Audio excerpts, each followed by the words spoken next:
Hello दोस्तों, आपका स्वागत है हमारे यूट्यूब चैनल पर। तो आज हम इस वीडियो में डिस्कशन करने वाले हैं सरफेस टेंशन ऑफ मिक्सर के बारे में। यानी कि जो सरफेस टेंशन होता है लिक्विड का, वह जो मिक्सचर होकर के बनता है, यानी कि उसका जो मिक्सचर होता है उसके ऊपर किस तरीके से डिपेंड करता है, इसके बारे में हम जानेंगे। तो चलिए हम इसे समझ लेते हैं। देखिए, पहला पॉइंट क्या है, फॉर आइडियल सोल्यूशन, यानी कि ये आइडियल सोल्यूशन के केस में है। लाइक बेंजीन टालुइन मिक्सचर, यानी कि मान लीजिए जो लिक्विड का मिक्सचर है वो बेंजीन और टालुइन का है, ठीक। तो क्या होगा, surface tension of a mixture varies linearly with the mole fraction of either of liquid, यानी कि जो उसका सरफेस टेंशन होगा मिक्सचर का, वो लीनियरली वेरी करेगा लिक्विड के मोल फ्रैक्शन के साथ, यानी कि उसके मोल फ्रैक्शन के ऊपर ये डिपेंड करेगा जो सरफेस टेंशन होगा, ठीक। यदि लिक्विड जो है ये आइडियल है, यानी कि जो सॉल्यूशन बन रहा है वह आइडियल सॉल्यूशन बन रहा है लिक्विड का, यानी कि बेंजीन या टालुइन का यहाँ पे एग्जांपल दिया गया है, ठीक। तो हमसे एग्जाम में ये भी पूछ सकता है कि जो आइडियल सॉल्यूशन का मिक्सर है वह किन किन को मिलाकर के बनता है। तो बेंजीन टालुइन दे सकता है या फिर बेंजीन अल्कोहल दे सकता है। तो वहाँ पे हमें इसे भी पहचानना होगा, ठीक। अब हम अगला पॉइंट देखते हैं। देखिए अगला पॉइंट क्या है, फॉर नॉन आइडियल सोल्यूशन, यानी कि नॉन आइडियल सोल्यूशन के केस में क्या होता है, like water, alcohol, acetone water, ठीक। तो इस कंडीशन में क्या होगा, सरफेस टेंशन डिक्रीजेज, यानी कि जो लिक्विड का सरफेस टेंशन होता है वह डिक्रीज होता है, यानी कि घटता है, ठीक। Because the liquid with low surface tension, क्योंकि ये जो लिक्विड है उसका जो सरफेस टेंशन होता है लो हो जाता है। Accumulated on surface of liquid with high surface tension, यानी कि जो लिक्विड का सरफेस टेंशन है वह उसके हाई सरफेस टेंशन का क्या करता है, विरोध करता है। यानी कि वाटर और अल्कोहल को यदि हम मिलाते हैं तो उसका सरफेस टेंशन क्या होता है, घट जाता है, क्योंकि यह आइडियल सॉल्यूशन है। और यदि एसीटोन और वाटर को मिलाते हैं तो भी उसका सरफेस टेंशन जो लिक्विड हमें प्राप्त होता है वह घट जाता है, ठीक। अब हम आगे बढ़ते हैं। देखिए यहाँ पे लीनियरली वेरी कर रहा था, लेकिन यहाँ पे क्या होता है, यहाँ पे घट जाता है। हम आगे बढ़ते हैं। तो इसमें हम पैराकोर के बारे में जानते हैं।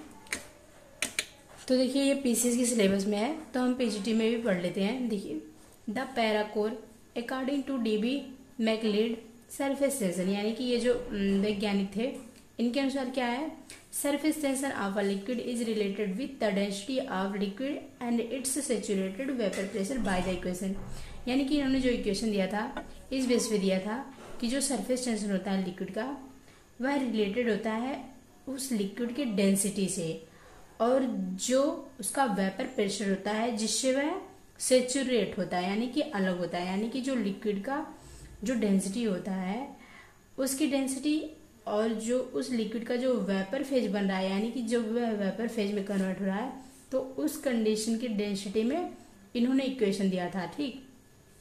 तो देखिए क्या होता है, ये जो गामा है, गामा हमें पता है कि ये सरफेस टेंशन होता है। तो गामा की power 1/4 upon rho L, rho L का मतलब क्या है, ये जो है लिक्विड की डेंसिटी है, minus rho V, rho V का मतलब जो है ये लिक्विड है, यानी कि जो लिक्विड वेपर में बना है उसकी डेंसिटी है, ठीक। तो ये किसके बराबर होता है, सी का, सी के बराबर होता है। तो हम क्या इसे कह सकते हैं, गामा की power 1/4 upon rho L minus rho V equal to C, ठीक। अब हम आगे देखते हैं। तो देखिए, where C constant which depend on the nature of liquid, C जो है ये कांस्टेंट है और ये लिक्विड के नेचर के ऊपर डिपेंड करता है कि लिक्विड कैसा है, आइडियल है या फिर नॉन आइडियल है, ठीक। तो multiplying both side molar mass of the liquid, तो यदि हम दोनों साइड जो मोलर मास से मल्टीप्लाई करते हैं तो क्या हमें मिलता है, एम गामा की power 1/4 upon rho L minus rho B equal to M C equal to constant equal to P, P जो है ये पैराकोर है। अब देखिए आगे क्या होता है, if temperature of the liquid is not very close to critical temperature, यानी कि यदि जो टेम्परेचर है लिक्विड का वह बहुत ही ज़्यादा क्रिटिकल टेम्परेचर के क्लोज नहीं है, तो उस कंडीशन में क्या होगा,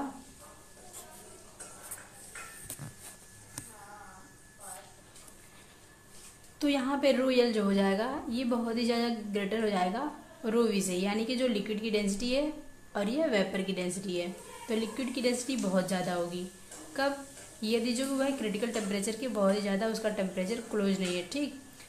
तो हम इसे क्या लिख सकते हैं, rho L minus rho V लगभग रो एल के बराबर होगा, यानी कि लिक्विड की डेंसिटी के बराबर होगा। यदि हम इसको इसमें से घटा देंगे, वेपर की डेंसिटी को लिक्विड की डेंसिटी से घटाएंगे तो भी ये लिक्विड की डेंसिटी के ही लगभग बराबर होगा। ठीक, तो हम इसे और क्या लिख सकते हैं, एम गामा के power 1/4 upon rho L equal to M C, या फिर पी क्या है, पैराकोर है। ठीक, अब चूंकि m upon rho L equal to V M क्या हो गया, यानी कि वी एम जो है ये है वो मोलर वॉल्यूम है, लिक्विड का मोलर वॉल्यूम है। ठीक, तो हम इसे और क्या लिख सकते हैं, वी एम गामा की power 1/4 equal to M C equal to parachor, इस तरीके से हम इसे लिख सकते हैं। ठीक, अब हम आगे देखते हैं। तो देखिए, if surface tension of liquid gamma equal to 1, यानी कि जो सरफेस टेंशन है लिक्विड का, यदि वह 1 के बराबर है तो उस कंडीशन में जो वी एम है यानी कि मोलर वॉल्यूम है वह पैराकोर के बराबर हो जाएगा, यानी कि V M equal to M C equal to P equal to parachor. ठीक, अब हम देखते हैं आगे क्या होता है। तो देखिए, ये वाली कंडीशन क्या है, thus parachor may be defined as the molar volume of a liquid given that the surface tension is unity, यानी कि जो पैराकोर होता है ये क्या डिफाइन करता है कि जो मोलर वॉल्यूम है लिक्विड का, यह सरफेस टेंशन इज यूनिटी, यानी कि जो सरफेस टेंशन होता है इसके यूनिटी के ही बराबर होता है। यानी कि देखिए, यहाँ पे यदि हम गामा इक्वल टू 1 रख दिए तो वी एम क्या है, यानी कि मोलर वॉल्यूम ऑफ लिक्विड किसकी हो गया, given that surface tension is unity, यानी कि जो सरफेस टेंशन है वह यूनिटी है, यानी कि एक है। ठीक, यानी कि यूनिटी का मतलब होता है कि वह घट बढ़ नहीं रहा है। ठीक, अब देखिए आगे क्या होता है, parachor is largely an additive property and partially a constitutive property, यानी कि जो पैराकोर जो होता है इसमें जो ज़्यादातर इसका पार्ट होता है एडिटिव प्रॉपर्टी होती है, यानी कि इसकी प्रॉपर्टी एडिटिव है। ठीक, और आंशिक रूप से यह कॉन्स्टिट्यूटिव प्रॉपर्टी को शो करता है। ठीक, अब हम आगे देखते हैं कि जो सरफेस टेंशन का इफेक्ट होता है ये किन किन चीज़ों पर डिपेंड करता है। तो देखिए, ये बहुत ही इंपॉर्टेंट है, पीसीएस 2003 में पूछा जा चुका है और पीसीएस 2004 में भी इसका पॉइंट पूछा है। तो अब हम इसे समझ लेते हैं। Some effect of surface tension, spherical shape of liquid are air, यानी कि यहाँ तो लिक्विड की बात हो रही है लिक्विड स्टेट में, लेकिन हम एयर के बेस पे भी देख सकते हैं।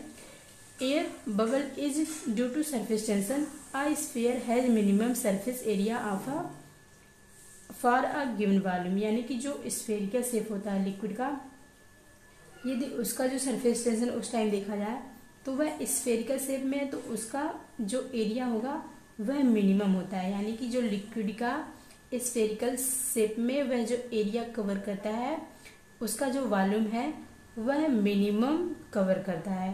ठीक, यानी कि लिक्विड यदि सरफेस में, यदि लिक्विड स्फेरिकल शेप में है, गोलाकार में है, तो वह जो एरिया उसके वॉल्यूम का एक्यूपाई होगा वह मिनिमम होगा। ठीक, बजाय मान लीजिए रेक्टेंगल या फिर ट्राइंगल में करता है। तो अब आगे देखते हैं, the rise of liquid in a capillary tube, अब जो लिक्विड होता है वह कैपिलरी ट्यूब में राइज करता है, यानी कि बढ़ता है, कैपिलरी ट्यूब में वह ऊपर की तरफ बढ़ता है। ठीक, तो ये भी पॉइंट बहुत इंपॉर्टेंट है कि इसमें ये पूछा जा सकता है कि जो कैपिलरी ट्यूब में यदि हम लिक्विड को भरेंगे तो वह घटेगा या बढ़ेगा, तो बढ़ता है जनरली।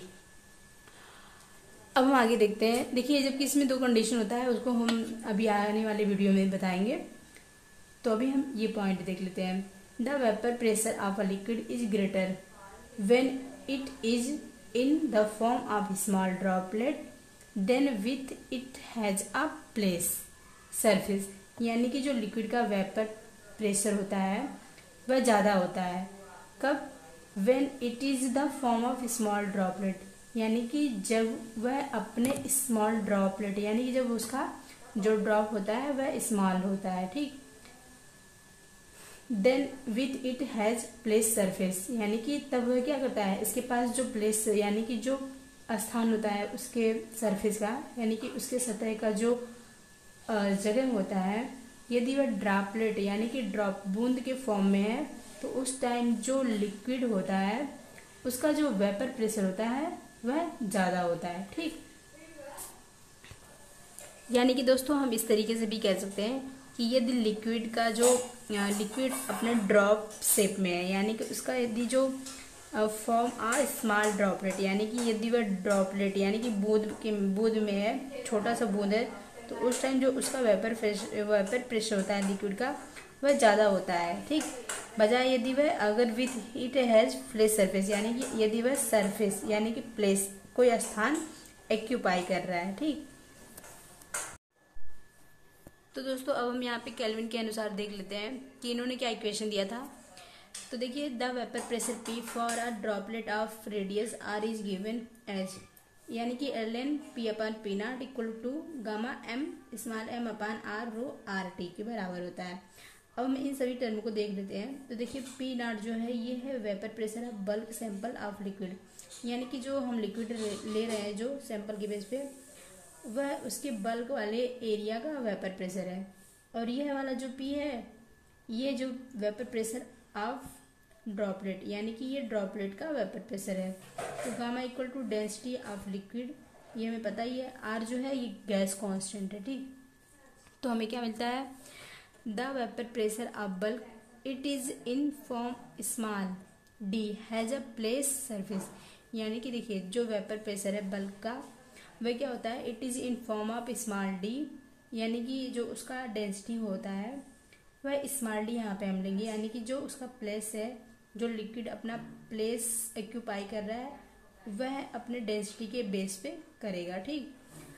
अब हम यहाँ पे देखते हैं आगे जो क्या कंडीशन आती है, excess pressure in a drop, यानी कि यदि जो ड्रॉप है उसके ऊपर ज़्यादा एक्सेस मात्रा में प्रेशर अप्लाई हो रहा है तो क्या होगा, if radius of a bubble are increases by a dr then change in area. तो उस टाइम क्या होता है, जो रेडियस रहता है पहले की अपेक्षा वह बढ़ जाता है, यानी कि dr यदि बढ़ जा रहा है, उसके ऊपर प्रेशर अप्लाई किया गया है तो एरिया भी चेंज हो जाएगा। अब जब एरिया चेंज होगा तो हमें क्या मिलेगा, D A equal to 4πr plus D R का whole power 2 minus 4πr² D A 8π gamma D R, ठीक। तो डब्ल्यू इक्वल टू क्या मिल जाएगा हमें, gamma into D A equal to gamma 8πr² D R. और देखिए ये एरिया जो है 4πr² है। अब जब हमें ये जो डी आर इसका इंक्रीज हो गया है रेडियस, तो उस टाइम क्या हो जाएगा, area 4πr plus D are, यानी कि जो यहाँ पे है r प्लस डी आर का पावर 2 हो गया है, यानी कि ये r का स्क्वायर है लेकिन यहाँ पे r प्लस डी आर, यानी कि इस r की जगह पे r प्लस डी आर हो गया, तो इसकी दोनों की पावर होल पावर 2 हो जाएगी, ठीक। तो कुल सॉल्व करने पे हमें ये मिल जाएगा। अब देखिए, since the work done by the gas inside the bubble equal to P1 dV, यानी कि जो गैस है उसके द्वारा किया गया जो कार्य होगा बबल के साइड वाले एरिया में, तो क्या होगा P1 dV, और work done on the liquid outside of bubble, यानी कि बबल के ऊपर किया गया कार्य क्या होगा, P2 dV, यानी कि ये बबल है मान लीजिए, उसके ऊपर किया गया कार्य P2V है, यानी कि P2 dV, और अनसाइड यानी कि अंदर बबल के अंदर जो है वो क्या हो गया, P1 dV, ठीक। अब हम इसे देख लेते हैं, has network W equal to, यानी कि जो पूरा किया गया कार्य होगा वह किसके बराबर हो जाएगा, वह हो जाएगा W equal to P1 minus P2, dV equal to del P, dV equal to del P 4πr² dr के बराबर हो जाएगा। ये जो हम dV की वैल्यू यहाँ पे निकाले हैं, ठीक, तो ये किसके बराबर होता है, 4πr² dr के बराबर हो जाएगा। अब देखिए, from equation first and second को यदि हम लेंगे तो क्या हो जाएगा, इन दोनों को इक्वल करेंगे तो gamma 8πr dr equal to del P 4πr² dr, तो इसमें से ये टर्म कट जाएगा 8πr dr, ये सारे कट जाएंगे तो क्या बचेगा, 2 gamma equal to del P r, यानी कि del P equal to 2 gamma upon small r। ये हमें याद रखना है कि ये जो गामा है और ये स्मॉल r है, ठीक। तो ये Laplace equation it is a special case of young Laplace equation, हमें यहाँ पे जो मिलेगा इसके ऊपर अप्लाई करेंगे। तो del P equal to P1 minus P2 equal to gamma 1 upon R1 plus 1 upon R2 के बराबर हो जाएगा। तो देखिए, ये लिक्विड वाले यानी कि लिक्विड के बारे में था ये वाला जो इक्वेशन हमें मिला है डेल P का, और ये भी होता है। तो आशा करती हूँ दोस्तों आपको समझ में आ गया होगा। तो मिलेंगे हम नेक्स्ट वीडियो में, तब तक के लिए आप लोग पढ़ते रहिए और अपना ख्याल रखिए।